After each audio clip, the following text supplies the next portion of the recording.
Gilliard. I got so much more.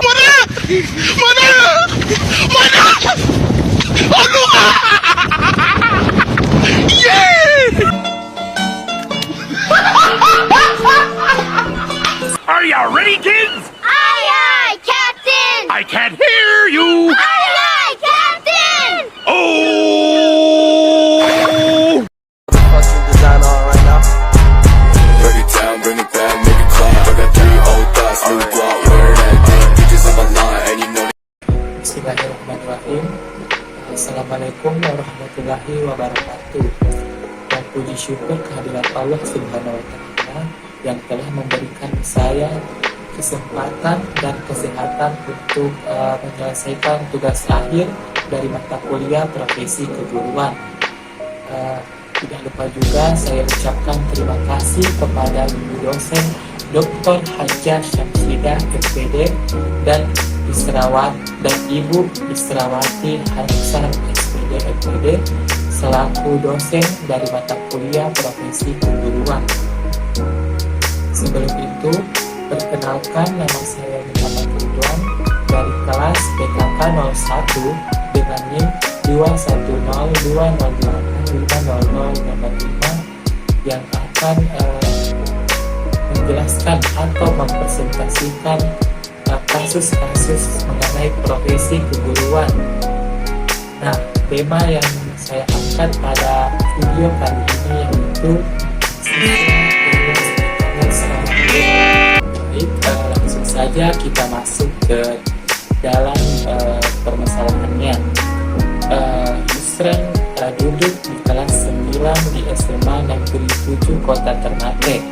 Alasan guru yang berinisial FS ini memukul anak didiknya hanya karena dia tidak menggunakan seragam batik sesuai perintah para guru. Yusran dipukul oleh gurunya dengan menggunakan mistar kayu hingga terjatuh dan mengeluarkan busa di mulutnya. Peristiwa ini terjadi pada apel pagi pukul 7.30 waktu Indonesia Timur di halaman sekolah. Nah, mari kita analisis secara umum permasalahan ini. Dalam berita di atas dituliskan bahwa FS yang merupakan guru tega merenggut nyawa muridnya sendiri dengan melakukan kekerasan fisik. Bukan hanya dalam etika seorang guru, dalam kehidupan sehari-hari pun hal tersebut dianggap tidak beretika karena melakukan kekerasan sampai menewaskan seseorang. Hal tersebut sudah melanggar nilai Pancasila sendiri yang berlaku di negara ini dari sisi kemanusiaan yang adil dan beradab dan kerakyatan yang dipimpin oleh hikmat kebijaksanaan dalam permusyawaratan perwakilan. Baik, mari kita analisis kasus ini secara etika profesi keguruan. Terdapat beberapa kode etik yang dilanggar oleh FS sebagai pelaku, di antaranya yang pertama, guru berbakti membimbing anak didik seutuhnya untuk membentuk manusia pembangunan yang berpancasila. Dalam hal ini, pelaku tidak mendidik muridnya dengan baik dan tidak membentuk manusia pembangunan yang berpancasila. Melalui jalan penyelesaian yang dilaluinya, guru ini meninggalkan memori ajaran yang tidak baik, tidak hanya kepada saksi mata, juga terhadap siswa-siswa lainnya. Seorang guru seperti ini tidak mungkin membentuk manusia pembangunan yang berpancasila, sebab dirinya sendiri tidak melaksanakan Pancasila. Selanjutnya yang kedua, guru berusaha memperoleh informasi tentang peserta didik sebagai bahan melakukan pembinaan. Guru ini dalam prosesnya memperoleh informasi tidak dengan cara yang baik, sehingga prosesnya dalam melakukan bimbingan dan pembinaan juga tidak dengan cara yang baik. Yang ketiga, guru memelihara hubungan baik dengan orang tua murid, masyarakat sekitar untuk membina peran serta rasa tanggung jawab bersama terhadap pendidikan. Dengan adanya kejadian ini, tentu saja menciptakan hubungan yang tidak baik antara guru, orang tua korban, orang tua murid lainnya, serta masyarakat yang ada di sekitar sekolah tersebut. Jangankan untuk membina peran serta dan rasa tanggung jawab bersama terhadap pendidikan, kerukunan dalam kehidupan keseharian pun saja akan sulit untuk dijaga. Baik, selanjutnya kita masuk ke estimasi solusi dari permasalahan ini. Yang pertama, solusi yang bisa saya berikan, yang pertama itu adalah tegas menindak kasus kekerasan, apalagi kekerasan di dalam sekolah. Sebagai pelaku pendidikan, kita harus tegas dalam menindak sebuah kasus ini, karena entah itu guru, kepala sekolah, siswa, ataupun orang-orang yang bekerja di sekitar sekolah tersebut harus benar-benar tegas dalam menindak kasus ini, karena kasus ini bukanlah hal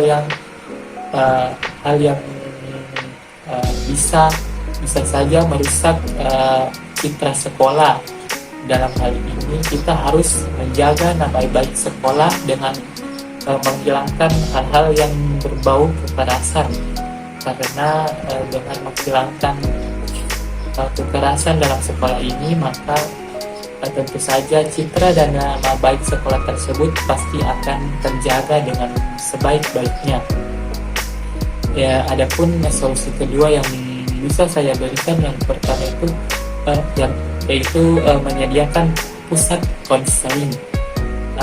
Tentu saja dengan menyediakan pusat konseling ini ada tempat di mana siswa bisa mengadu atau mencurahkan segala sesuatu yang membuatnya tidak nyaman di sekolah, atau sedang ada yang mengintimidasi atau membulinya.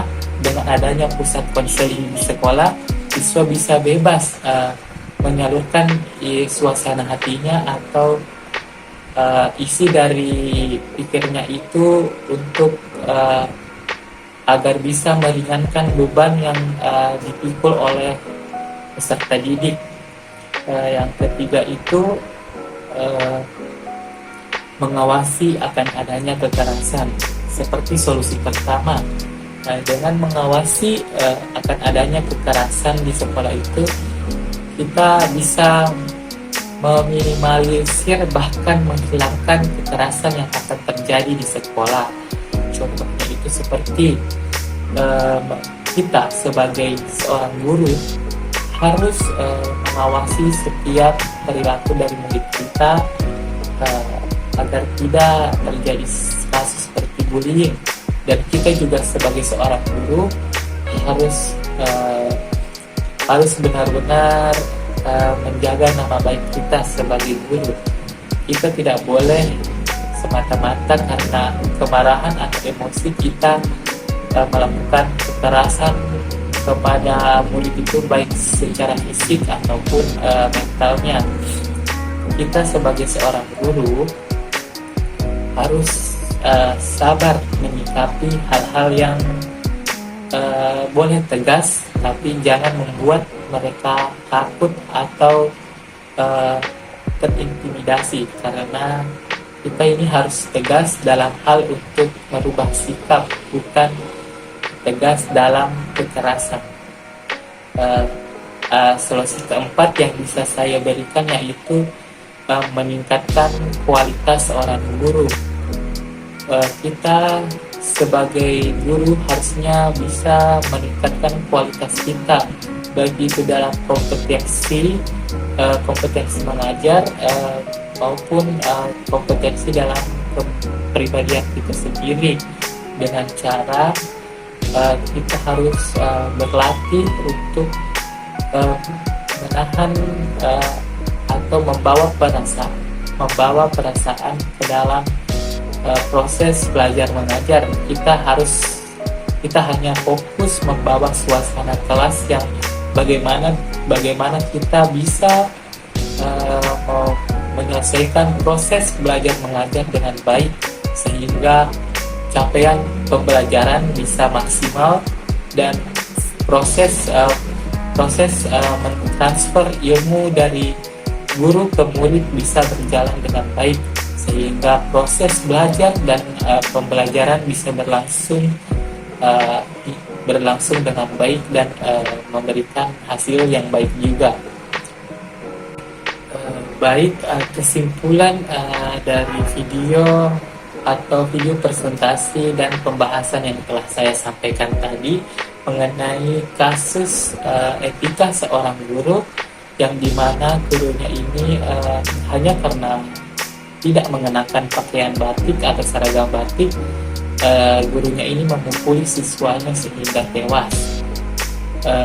Dalam kesimpulan untuk materi hari ini atau permasalahan hari ini, saya hanya bisa menyampaikan bahwa seorang guru adalah pekerjaan yang mulia, yang bisa dianggap bahwa tanpa seorang guru individu di dunia ini tidak akan mendapatkan pelajaran yang baik, karena hanya guru yang bisa menyampaikan pembelajaran dengan baik, karena guru bisa mengubah sikap individu dari yang tidak tahu menjadi tahu, dari yang nakal menjadi tidak nakal. Jadi dalam hal ini guru tidak bisa digantikan oleh alat manapun, secanggih-canggihnya teknologi pada zaman ini atau pada zaman yang akan datang tidak bisa menggantikan sosok seorang guru, karena adanya seorang guru bisa memberikan feel yang baik untuk individu lainnya, karena dengan adanya guru kita bisa seperti ini, kita bisa mengetahui hal dan lain sebagainya, sehingga kita bisa mampu menerapkannya juga dalam kehidupan sehari-hari. Itu saja yang dapat saya sampaikan pada video kali ini. Jika ada salah kata mohon dimaafkan. Wabillahi taufiq wal hidayah. Wassalamualaikum warahmatullahi wabarakatuh.